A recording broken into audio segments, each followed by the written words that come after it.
Hello guys, the depth queen स्वागत करती है अपने डार्क डेप्थ वर्ल्ड में। और आज जिस मूवी का मैं रोस्ट करने वाली हूँ, ये मूवी आई थी सन 2000 में, आज से ठीक 25 साल पहले। और ये मूवी बहुत बड़ी म्यूज़िकल ब्लॉकबस्टर मूवी रही है। इस फिल्म के गाने इतने ज़बरदस्त रहे हैं कि आज भी लोग इसे गुनगुनाते हैं। ये फ़िल्म जब भी टीवी पे आती है लोग इसे देखते हैं। और इस फिल्म के हीरो हीरोइन को भी लोगों ने जो है वो काफ़ी अप्रिशिएट किया और काफ़ी पसंद किया। मैं बात कर रही हूँ जिस मूवी की, जिस मूवी को रोस्ट करने की, वो मूवी है कहो ना प्यार है। अब आप कहेंगे कि कहो ना प्यार है जैसी मूवी को द डेप्थ क्वीन आप क्यों रोस्ट कर रही हैं? इस मूवी में ऐसा क्या है? देखिए, इस मूवी में बहुत कुछ छुपा हुआ था जो आप लोगों ने उस वक्त नहीं देखा, लेकिन अनफॉर्चुनेटली और फॉर्चुनेटली मैंने देखा और मुझे लगा मुझे आप लोगों से शेयर करना चाहिए। इस फिल्म की जो हीरोइन थी ना, अमीषा पटेल, वो इस फिल्म की सबसे बड़ी विलन थी। हालांकि इस फिल्म में विलेन का जो सेहरा है वो सजाया गया था अनुपम खेर के सर के ऊपर, बट एक्चुअल में इस फिल्म की जो एक्ट्रेस हैं अमीषा पटेल, वही सबसे बड़ी इसमें विलन है। और इस फिल्म में दो लोग हैं जो विक्टिम हैं। एक विक्टिम कौन है? वही राज, जो ऋतिक रोशन का जो सेकंड वर्जन है, जो इंटरवल के बाद आता है। और दूसरा हीरो वो है जो अमीषा पटेल का बेस्ट फ्रेंड था, जो रोहित की मदद कर रहा था जब फर्स्ट हाफ में उसका शो ऑर्गेनाइज करवाने में। वैसे वो इस फिल्म में जो है अमीषा का बेस्ट फ्रेंड इसीलिए भी है क्योंकि जो उस लड़के के फादर हैं और अमीषा के फादर हैं वो भी दोस्त हैं। तो एक तरीके से फैमिली फ्रेंडशिप थी। और फिल्म को अगर आप ध्यान से देखेंगे तो आपको कहीं ना कहीं अमीषा और उस लड़के में थोड़ी सी केमिस्ट्री भी देखने को मिलेगी। लेकिन जब रोहित की एंट्री होती है तब अमीषा उसकी खूबसूरती को देखकर बावली हो जाती है। एक तरीके से इस फिल्म में अमीषा जो फर्स्ट हाफ में एक लड़के की तरह ही जो है बिहेव कर रही है, जैसे लड़के जो हैं वो कैसे लड़कियों पर अट्रैक्ट होते हैं, उनकी फिज़िक पर, उनकी खूबसूरती पर, अमीषा भी उसमें बिल्कुल वैसी ही हो रही हैं। तो इस फिल्म में जो अमीषा हैं, आपको दिखाया गया है कि देखो वो प्यार करती है, प्यार के लिए जी रही है, लेकिन नहीं, अमीषा को पता था कि मुझे लाइफ में क्या करना है क्या नहीं करना है। वो देखने में बिल्कुल आपको निब्बी टाइप की लगेगी, बट असल में जो अमीषा का जो कैरेक्टर था ना वो बड़ा शातिर था। सबसे पहले जो झूठ इस फिल्म में दिखाया गया कि भाई सच्चा प्यार जो है वो सिर्फ प्यार देखता है ना, वो पैसा देखता है, वो शक्ल सूरत नहीं देखता। बट एक्चुअल में जो सच्चा प्यार होता है ना, वो पैसा भी देखता है, शक्ल सूरत भी देखता है। और इस फिल्म में भी यही हुआ। अमीषा ने भी ऋतिक की सीरत नहीं बल्कि सूरत देखकर ही उससे प्यार किया। और जो नया लड़का यानी कि जो राज था, जो उसकी ज़िंदगी में आया, उसने भी उसके प्रपोज़ल को एक्सेप्ट करने का एक सबसे बड़ा रीज़न था कि इसकी जो शक्ल है वो मेरे एक्स लवर से मिलती है जो कि बहुत हैंडसम था। तो जाहिर सी बात है कि एक गुड लुकिंग लड़का उसको दोबारा मिल रहा है एक नई पहचान के साथ। वो लड़का जो था रोहित, वो गरीब था, वो उसके पास पूरी जिम्मेदारी थी, उसके कंधों पर कितनी जिम्मेदारी लेकर वो घूमता था। और यहाँ पर ये जो राज है ये तो एक अमीर परिवार से है, एक लौता बेटा है, और इसके पास वो सब है जो मुझे रोहित नहीं दे सकता था। तो यही तो बात है, लोगों को लगता है कि भाई प्यार में सीरत देखी जाती है, सूरत नहीं देखी जाती। पर इस फिल्म का जो मैसेज है वो यही है कि भाई प्यार में सिर्फ़ और सिर्फ सूरत ही देखी जाती है, और अगर सूरत अच्छी है तो भाई वही प्राथमिकता है। और यही वजह है कि फ़र्स्ट हाफ में जो अमीषा पटेल हैं वो सिर्फ़ और सिर्फ रोहित की खूबसूरती देखकर, उसकी जो हैंडसम लुक्स थे उसको देखकर ही वो पागल हो गई थी। अच्छा, अब आप लोग कहेंगे कि नहीं नहीं वो तो बड़ा प्यार करती थी, जब रोहित फिल्म में उसकी डेथ हो गई तो बेचारी सदमे में चली गई। भाई सदमे में कौन सी लड़की जो है सदमे में भी बन ठन के बैठेगी, मैचिंग क्लिप्स लगाएगी, फौरन चली जाएगी? नहीं। अगर वो उदास उसका चेहरा दिखाया गया है तो भी वो कितना परफेक्ट दिखाया गया है, बिल्कुल मैचिंग दुपट्टा। इससे ज़्यादा दुख तो रोहित के भाई को था।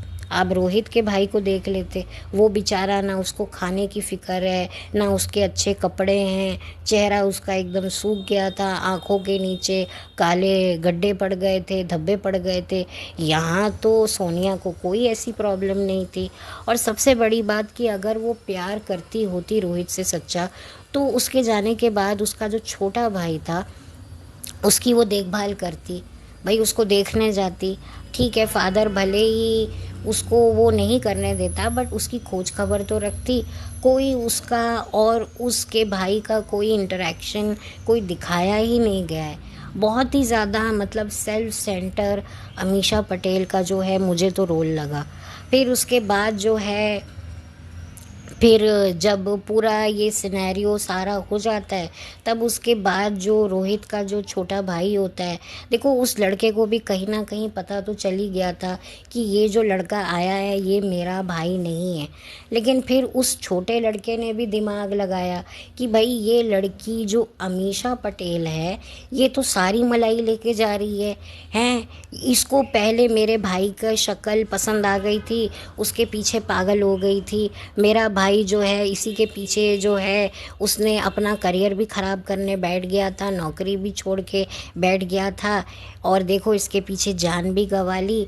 अब जो है ये इस लड़के के साथ जो है, ये जो नया लड़का है जो मेरे भाई के जैसा दिखता है और ये थोड़ा सा मेरे लिए सॉफ्ट कॉर्नर भी रखता है, तो ये तो इसको लेके निकल लेगी, तो मैं कहाँ जाऊँगा? ये बुज़ुर्ग जो दंपत्ति हैं फरीदा जलाल और सतीश शाह, ये मेरा क्या कर लेंगे? ये मुझे कितना पाल लेंगे? ये तो बेचारे खुद बुज़ुर्ग हैं, इनका कोई आगे पीछे है नहीं।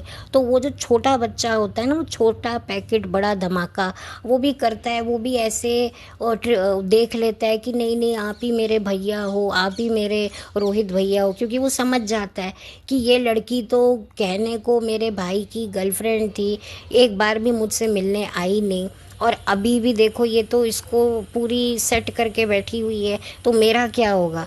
तो उस लड़के ने भी जो है ऐसे नाटक किया कि नहीं नहीं मैं तो इसी को ही अपना भाई मानता हूँ, आप ही रोहित हो, आप ही रोहित हो। वो बच्चा भी चालाक हो गया था, क्योंकि उसको समझ में आ गया था कि मेरा यहाँ कोई भविष्य नहीं है। अगर मैं यहाँ रहूँगा तो मैं वेजिटेबल ही बन के जीऊँगा, क्योंकि पहले भी उस राज के पहले भी वो वेजिटेबल ही बन गया था, क्योंकि उसको वाकई जेन्युइनली शॉक लगा। उसको लगा जब ये लड़की प्रैक्टिकल होकर मेरे भाई को भुलाकर इस नए लड़के के साथ अपनी लाइफ शुरू कर रही है, क्यों? क्योंकि इसकी शक्ल मेरे भाई रोहित जैसी है, तो मैं क्यों पीछे हटूं? मैं भी तो ये मलाई खाऊंगा, भाई मेरा भी तो बहुत बड़ा हाथ है इस सब में। तो भाई वो भी निकल गया, और वो बेचारा जो था राज था, जो प्यार का मारा था, जो जो उस लड़की के पीछे पागल था। अब देखिए, अब लोग कहेंगे कि भाई वो भी तो कोई सच्ची मोहब्बत नहीं करता था। नहीं, वो सच्ची मोहब्बत करता था। जो सच्ची मोहब्बत करता है ना, वही जिससे सच्ची मोहब्बत करता है उसकी सारी जिम्मेदारियों को अपनी कमर पे ढो लेता है। तो यही वजह है कि भाई उसको क्या मुसीबत पड़ी थी अपनी सो कॉल्ड लवर के एक्स जो मर चुका है उसके छोटे भाई को अपनाने की, उसको अपने साथ विदेश लेके जाने की। लेकिन उसने सोचा कि नहीं यार, और वो भी बेचारा जो है कि भाई इससे चलो मेरी जो ये गर्लफ्रेंड है वो खुश हो जाएगी, या चलो मैं एक अच्छा काम कर लूँगा, कि चलो कम से कम अगर ये लड़की मेरा प्रपोज़ल एक्सेप्ट नहीं करती है तो कहीं ना कहीं इससे मिलने के बहाने तो वो आएगी। अरे भाई, जो लड़की हिंदुस्तान में रहकर इससे भाई से नहीं मिली, छोटे रोहित के भाई से, तो वो विदेश में जाके क्या मिलती? तो उस लड़की ने भी सोचा कि यार ये लड़का मेरे जो एक्स लवर का छोटा भाई है, ये इसके साथ मौज करेगा तो मैं कोई पागल हूँ? तो इन दोनों ने सोचा कि भाई इसको झपटो राज को, इसकी प्रॉपर्टी है, ये अमीर बाप का लड़का है, इसकी शक्ल भी अच्छी है, भाई इन दोनों ने फिर मुझे लगता है कि रोहित के भाई ने जो है अमीषा के साथ इन दोनों ने कोई सांठ गांठ कर ली होगी कि बेटा अब ना मैं तेरी अब वो रोहित वाली तो भाभी बनूंगी नहीं, पर अब मैं राज वाली भाभी बनूंगी, तो तू भी चुप रही हो, मैं भी चुप रहूंगी, हम दोनों मिल बांट के जो हैं ये बंदर बांट कर लेंगे। और ऐसे ही तू ऐसे ही पागल और वो बना रही हो कि नहीं नहीं ये रोहित ही है, रोहित ही है, अगर तुझे पता चल गया है कि ये राज है तो तू अपना मुंह बंद रखियो। तो ये सांठ गांठ इन लोगों ने करके जो है बेचारे जो राज है, जो वो नया लड़का था ऋतिक रोशन का जो नया रोल था सेकंड हाफ में जो आया था, उसको इन्होंने पागल बना लिया। और जो वो दोस्त था वो उसका तो आप देखिए क्या हुआ कि ना उसको हमेशा मिली, और शायद उसका बाप भी जो है वो जेल चला गया, सब कुछ बर्बाद हो गया और उसको कख भी नहीं मिला। और जी ये जो थी अमीषा, ये जती सती बन के उसके साथ चली जाती है, और फिर उसके बाद जी गाना बजता है, कहो ना प्यार है, नहीं नहीं कोई प्यार नहीं है, कहो ना क्या व्यापार है। जी हाँ, कहो ना प्यार है नहीं, कहो ना व्यापार है। कोई प्यार व्यार नहीं होता, जो भी होता है व्यापार होता है। तुम मुझे देना मैं तुम्हें दूंगी, तुम मेरा संभालना मैं तुम्हारा संभालूंगी, ये बाकायदा कॉन्ट्रैक्ट होता है। और जब दो लोग इस कॉन्ट्रैक्ट में अपनी सहमति दिखाते हैं तभी शादी होती है। तो ये एक छोटा सा मेरा एक रोस्ट था जो मैंने थोड़ा करने की सोची, क्योंकि जब भी मैं इस फिल्म को देखती हूँ ना, मुझे अमीषा का जो कैरेक्टर है ना, वो पहले तो ये चीज़ें देखो यंग एज में आपको समझ नहीं आती, जब आप बच्चे होते हो आप भी जो है पिक्चर देखकर यही सोचते हो हाँ यार कितनी अच्छी लड़की है। लेकिन जैसे जैसे आप बड़े होते हो, आप लाइफ को समझते हो, आप खुद को समझते हो, तो आपको समझ में आता है कि नहीं यार, there is no true love exist in this whole world. कोई भी ऐसी मतलब प्यार मोहब्बत सच्चे प्यार की जो ये दास्तानें होती हैं, ये सिर्फ फिल्मों में, सीरियल्स में या नॉवेल्स में होती हैं। असल ज़िंदगी इनसे कई ज़्यादा परे होती है और प्रैक्टिकलिटी की ही कीमत है। मैं मानती हूँ कि ज़रूरत से ज़्यादा प्रैक्टिकल होना भी सही नहीं है, लेकिन ज़रूरत से ज़्यादा इमोशनल होना भी सही नहीं है। हर चीज़ संतुलन में ही अच्छी लगती है। ज़रूरत से ज़्यादा पैसा भी रिलेशन को ख़राब करता है और ज़रूरत से ज़्यादा प्यार भी रिलेशन को बर्बाद करता है। पैसे की किल्लत भी एक रिलेशनशिप को तोड़ती है और ज़रूरत से ज़्यादा पैसे की इंटरफेरेंस भी जो है एक रिलेशनशिप को खोखला करती है। तो इन शॉर्ट हर चीज़ की एक लिमिट होनी चाहिए, बैलेंस होना चाहिए। मैं जानती हूँ ये बातें बोलने में बहुत आसान है, लेकिन इन्हें मानना बहुत डिफ़िकल्ट है। लेकिन हम धीरे धीरे अगर अपने आसपास चीज़ों को समझें, आसपास की गतिविधियों को समझें और उन गतिविधियों को अपने पर लाने की कोशिश करें या उनको अपनी जगह पर रख कर देखें, तो बहुत कुछ चीज़ें हम समझ सकते हैं। बहुत सारे ऐसे खूबसूरत हादसों से हम बच सकते हैं जिन्हें हम मोहब्बत कहते हैं, प्यार कहते हैं।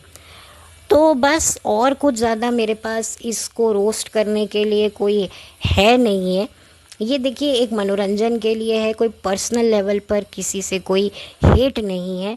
लेकिन मैं ये देखती हूँ कि जो अमीषा पटेल है वो काफ़ी स्मार्ट थी कि भाई पहले तो उसने अपने आप अपना निब्बीपना दिखाया, लेकिन धीरे धीरे उसने उस निब्बीपने से निकल कर जो है एक असली प्रैक्टिकल उसने जो है वो आगे जाके डिसीजन लिया।